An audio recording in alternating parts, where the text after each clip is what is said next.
Ladies and gentlemen, welcome back to my channel. It has been a busy week. Matter of fact, I'm just getting to this chapter 4 recording the night before uploading, which is, I'm usually a week ahead of this thing.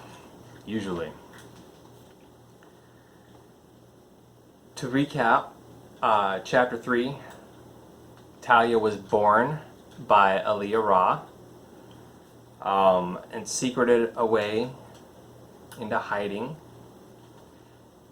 And Aliyah felt that she needed to hide an heirloom of sorts. So she buried it, and as she was burying it, she died. On to chapter 4 of A Book of Creation by Gregory James Gardner Jr. Chapter 4, In the Halls of Exile. Year 17, somewhere in between. The stream of droplets echoed constantly as water trickled down the wall of Azra's cell. It puddled ever so briefly and then trickled again out through a crack in the granite floor. Nothing significant, he thought. From time to time he sipped from the puddle, but in one sip it was all gone.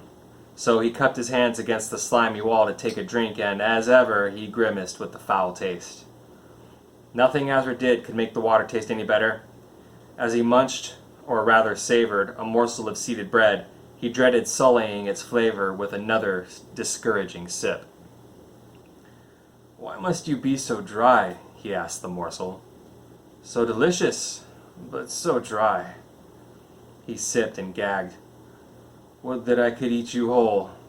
He wiped his lips. In the decades since his incarceration, Azra had become wise to the fact that no one really cared if he lived or died in there, evidenced by the general lack of food and decent water provided to him. Things were even trickier, as sacks of bread and grains and old perishables only found their way to his cell every so often. Days, sometimes weeks in between, but never on a regular basis. He had to portion out his allotment while never knowing just how much to portion. But even though he never knew just how much to hold, he always knew he could count on his little friend. Just like the food, though much more frequently over the years, Lariel would show up at his cell at completely random intervals, and for her own reasons. However, ever since that fateful day he saved her from the hole, Azra could always count on seeing her again. The two of them always enjoyed seeing one another. Aging away, Azra just sat there in his cell, looking at the last bit of his seeded bread and hoping more would be given to him soon. His thoughts were broken when he heard the familiar and hushed sound of a sniff of the air. "Lariel?" He spun around to see the silhouette of the lioness shift around while she sniffed the air at the mouth of the cave. "Lariel!" He smiled widely. Where Azra's cell sat in exile, he could not be entirely sure. In fact, he had not even the slightest idea. The halls of exile were no mere prison, and absolutely nothing like he had imagined. The Institute had done well in keeping the nature of its reality a secret from the public. All he knew about this place were his surroundings: a dank, dark cave, sunken back with a steep shaft at one end with a barred entrance of immovable steel. That, and this young lioness that seemed to have adopted him. By this point, she had been visiting for nearly 9 years. Unsure of how, Azra knew that she had learned to understand things. Her slender and sleek form slipped its way through the bars. She hopped down the rocky, near-vertical shaft from one precipice to the next until she found herself at the bottom.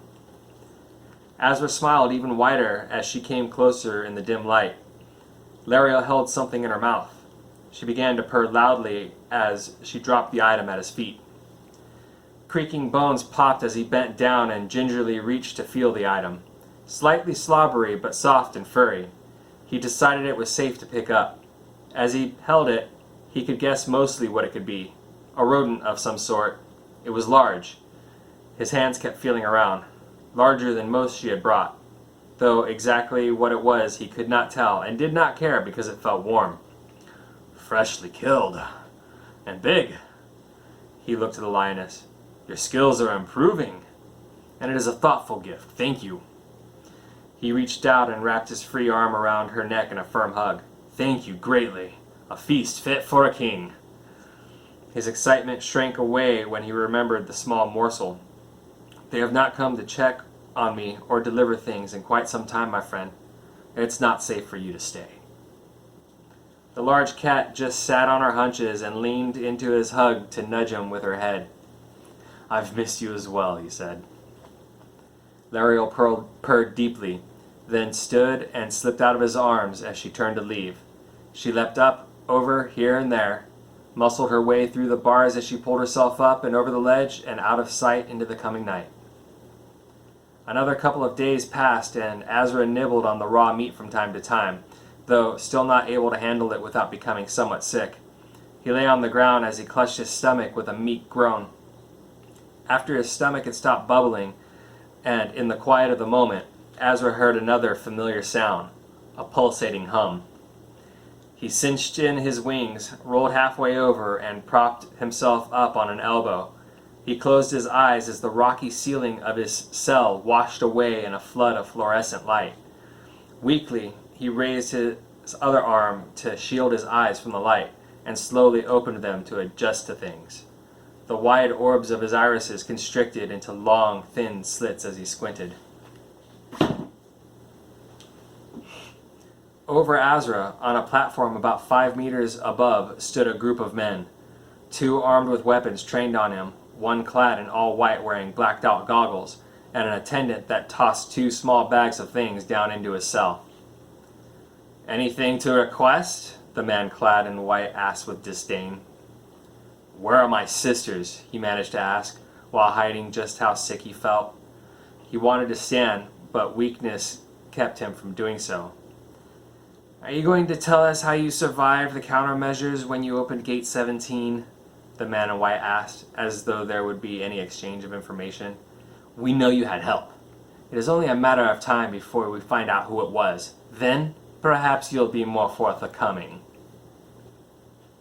He turned away with a fake sigh. "Any other questions?" "I have run out of tinder and strikers," he finally said. "It has been getting late in the season. The cold is getting very well." The man in white motioned to the attendant to gather the items. "I don't suppose you're ready to tell us anything about this?" He held up a palm-sized, rounded, flat red gem. "Our examinations have revealed that it's made of the same materials you stole from Grimoire Systems, and we know what it does. So, once more, tell us how to operate it, and leniency will be given." Azra remained silent as the requested items were haphazardly tossed down around him. "It doesn't make sense," he thought. "How can they know it is Spectra and not know how to operate it? They must be toying with me." "Very well," the man in white coldly stated again just before the ceiling and the darkness returned.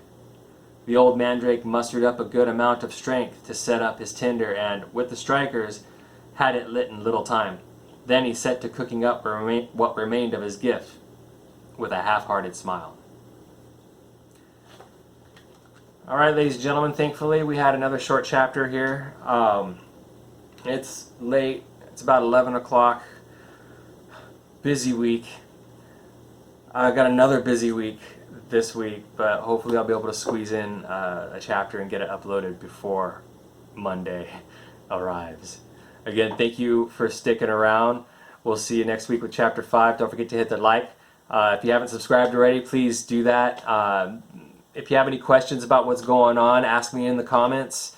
It really helps the channel when you guys comment. I would appreciate that a lot. So again, we'll see you guys next week. Have a good one.